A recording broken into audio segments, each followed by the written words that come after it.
Bueno, nos queda un ratito más de programa. Tenemos una entrevista que cuando me dé el ok la producción vamos a estar realizando. Recuerden, se los voy contando, ya lo anticipamos, para nosotros es uno de los estrenos del año, sin duda. Ya se estrenó esta peli en el Festival de Cine, en el Festival Internacional de Cine de Mar del Plata el año pasado con mucho éxito. Estamos hablando de Planta Permanente, que finalmente llega al gran público. Lo vamos a estar pudiendo ver el 29 de octubre a través de Cinear y de Cinear Play. Es la última película que hizo Rosario Blefari, así que tenemos muchísimas ganas de verla, la que no los vimos en el Festival Internacional de Cine. ¿Quién es su director? Es Ezequiel Radusky y lo saludamos en este momento. ¿Cómo estás, Ezequiel? Bienvenido a Cítrica Radio, bienvenido a Ya Fue. ¿Cómo va? Hola, ¿cómo va? Te escucho como un sonido diabólico, no sé si lo escuchan ustedes.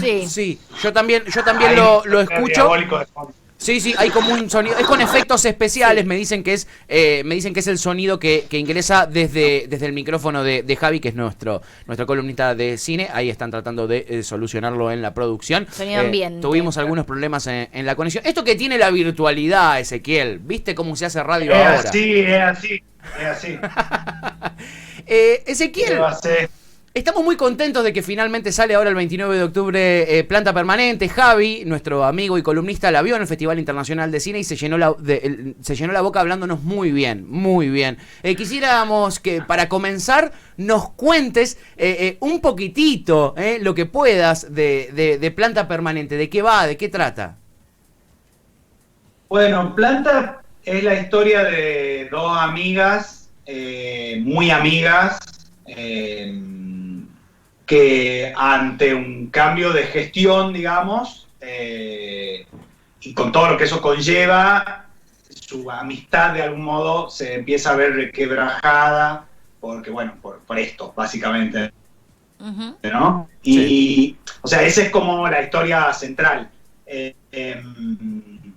Y de ahí es como una especie de panorama de una situación política argentina, digamos, pero también es una película que si pensamos en que yo la escribí en el 2014 y no en el 2018, 19, o sea, la fui escribiendo desde el 2014 hasta el 19, ha sido una película que ha ido como de algún modo tomando y se ha ido mutando, ¿no? La historia. En un principio era mucho más la Lili sola contra todes, ¿no? Claro. Era así, era una cosa mucho más fuerte y de pronto, bueno, hubo el cambio de gobierno. O sea, la película surge a partir de mi miedo a lo que se estaba por venir, que era cada vez más fuerte, y en una especie de como estudio que empiezo a hacer yo de cómo el resurgimiento del desclasado, ¿no? Como figura, que es una cosa que vuelve cada vez, en Argentina es muy común, cíclico. Como el desclasado de pronto vuelve a brotar, ¿no? Sí, totalmente. Y en ese momento a mí me empezó a aterrar eso, ¿no? En Tucumán yo lo veía muy fuerte.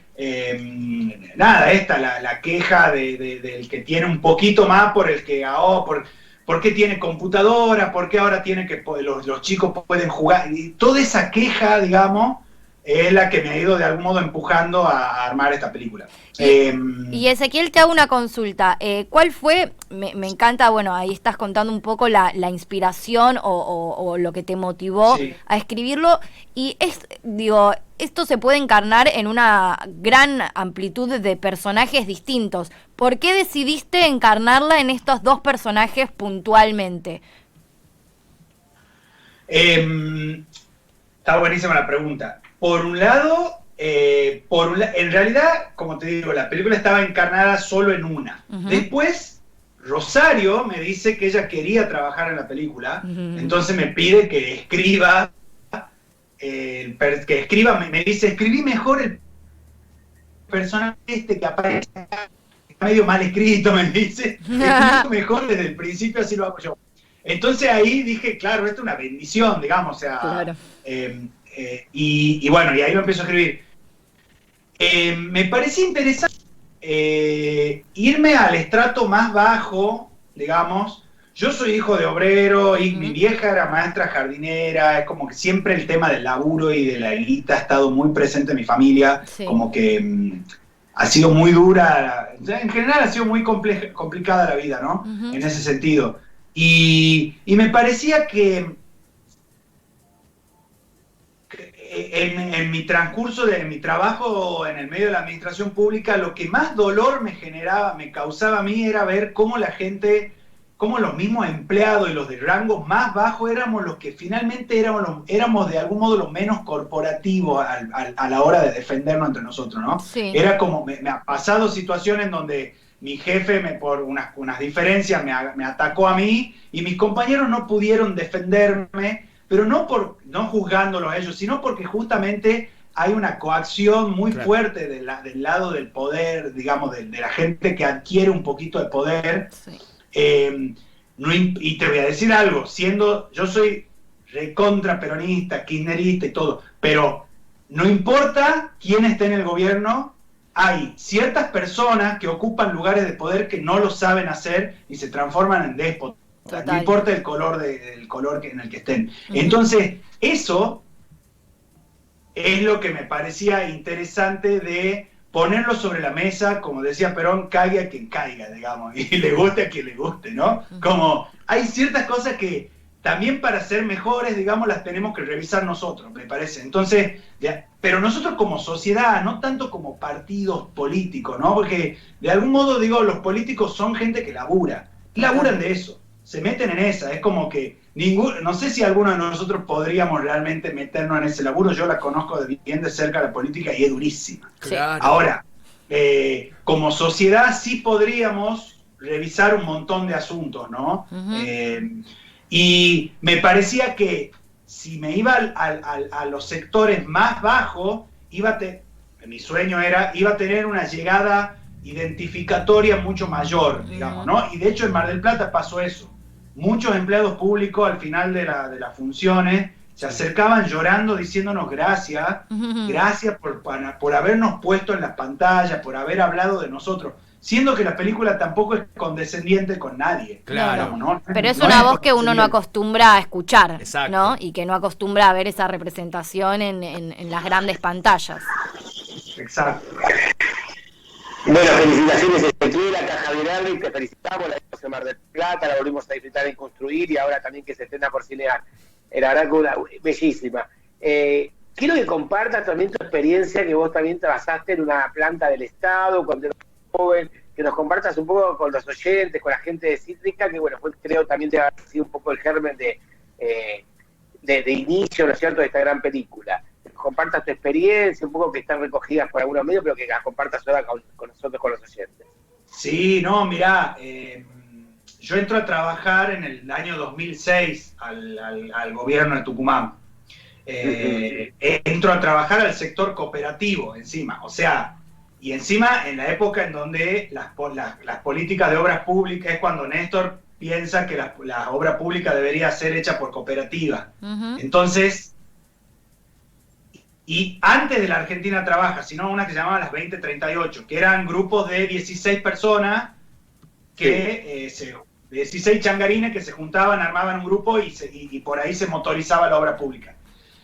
El trabajo fue increíble, porque mi función era de algún modo acompañarlos y ayudarlos a aprender a convivir de algún modo, porque también obviamente los sectores populares están totalmente lastimados y son pero muy individualistas justamente por el terror a la competencia del otro y todas esas cuestiones. Entonces había que generar grupalidad. Y yo encima venía del teatro, en donde hay grupalidad, digamos, yo vengo del teatro, entonces de algún modo mis herramientas del teatro me sirvieron mucho para trabajar cosas con los changos.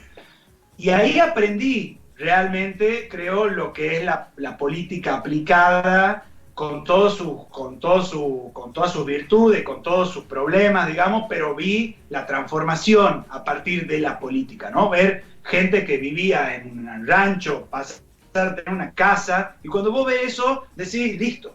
Claro. O sea, por más problemas que haya, hay que ir por ese camino, ¿no?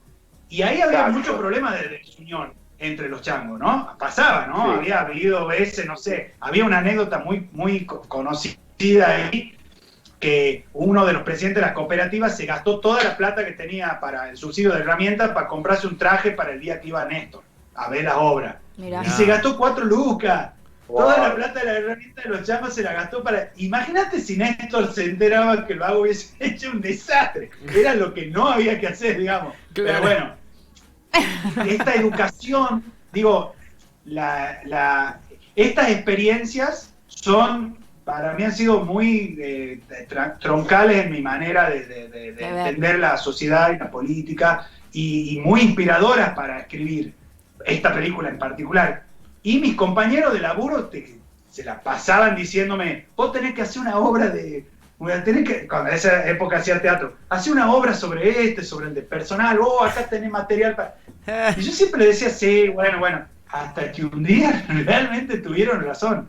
Y un día, como que cuando yo ya me voy de trabajar a las cooperativas y me voy a trabajar a cultura, Sí. ahí es donde termino, porque en cultura había menos política en el medio. Claro. Era más gestión pública tradicional, digamos. Claro. Y sobre cultura, que encima, en general, los funcionarios de cultura no suelen ser muy, no sé, suelen ser bastante pedorros realmente, como que, no sé, como si no sé, como soy rarísima la situación, como que, porque como le dan trabajo a poca gente, qué sé yo, no sé, bueno. Y ahí es donde se me prende mucho más la lamparita, y también relacionado a los dueños, porque yo en el medio hago los dueños. Claro. Espectacular película. También con Rosario. Y ahí la conozco a Rosario. Claro. Pega el salto, o sea, yo imagínate, de hacer obra de teatro en Tucumán, paso a literal Hollywood. Claro. Pasaron en Hollywood, literal. Claro, una locura. Era una locura, y obviamente la reacción de mis compañeros era absolutamente repelente. O sea, Obvio. había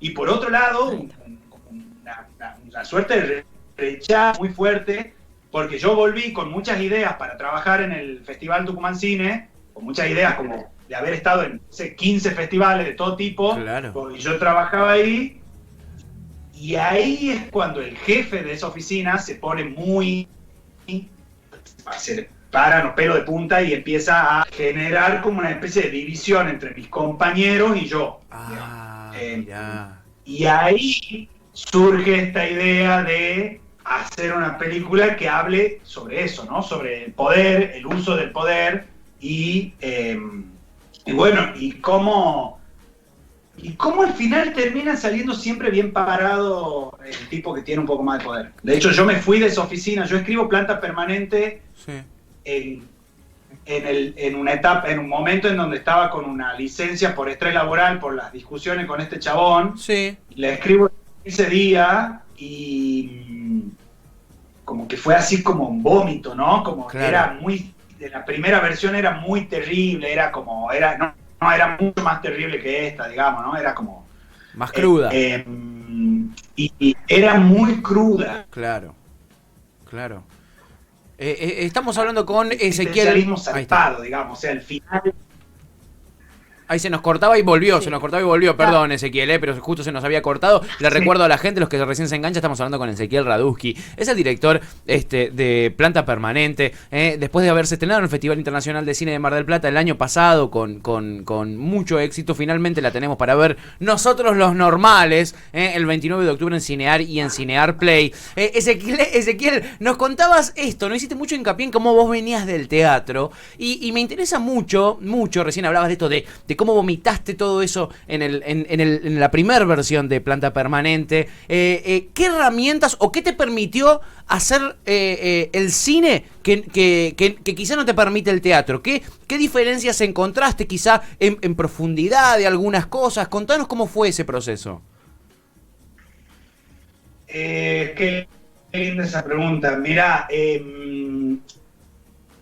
el cine, yo te voy a decir, yo al cine lo trato como si hiciera teatro. Esa es como una cosa, como que no, para mí, el teatro es el padre del cine, ¿no? Es como que Claro. el cine, el padre y la madre, ¿no?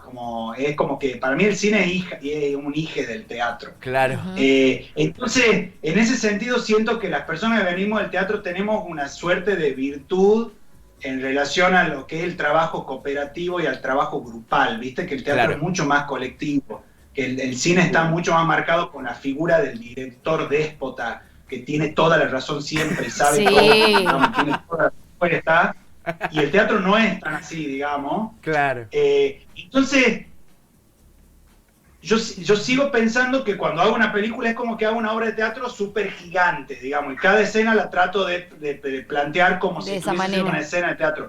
Lo que me da el cine es la posibilidad de abrir, ¿no?, más lugares, de poder hacer elipsis, de poder manejar como otros tiempos, digamos, y corporalizar, digamos, situaciones en distintos espacios bellos, ¿no? Porque claro, una casa es bella, un baño es bello, o sea, nada, cada locación es increíble, digamos, y a mí me pasa, tengo el vicio de que, como en Tucumán yo hacía teatro, pero hacía teatro en casas, para que haya una proximidad con el público y no tengan que actuar estalladamente, sino que actúen más parecido como si fuera ante una cámara. Uh-huh.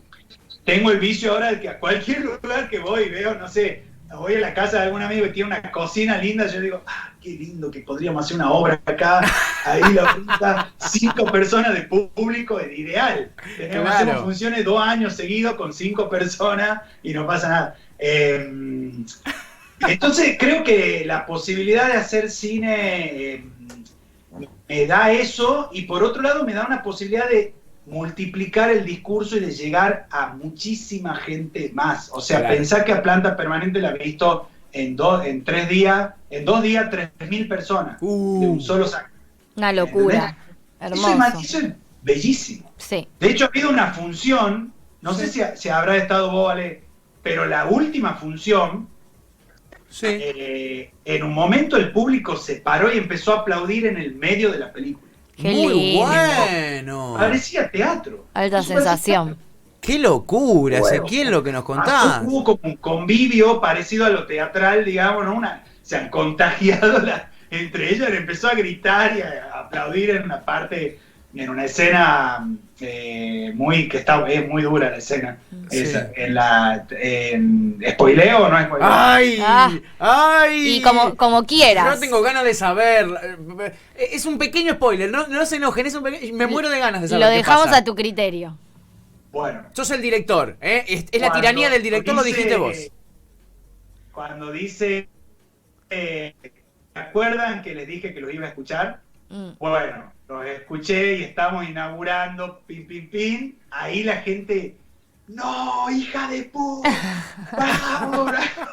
Empezó como en esa parte, en esa escena. Es un spoiler muy escondido. Muy escondido, hay que verla para entenderlo. Si la han visto, saben de qué parte estoy hablando. Uy, Ezequiel, tengo unas ganas de verla tremendas. La verdad es que tenemos muchísimas ganas de que ya sea 29 de octubre para poder verla en Cinear y en Cinear Play. Por suerte vos ya la estuviste moviendo en recitales, estuviste viendo en festivales, estuviste viendo qué efectos le generó a la gente que fue a los festivales. Tuviste la devolución de gente que trabajó en el estado también, o sea, gente que se vio muy identificada. Pero ¿qué te gustaría que le genere Planta Permanente al que esté el 29 de octubre en su casa viéndola en Cinear, sin saber bien con qué se va a encontrar? ¿Qué te gustaría que le genere?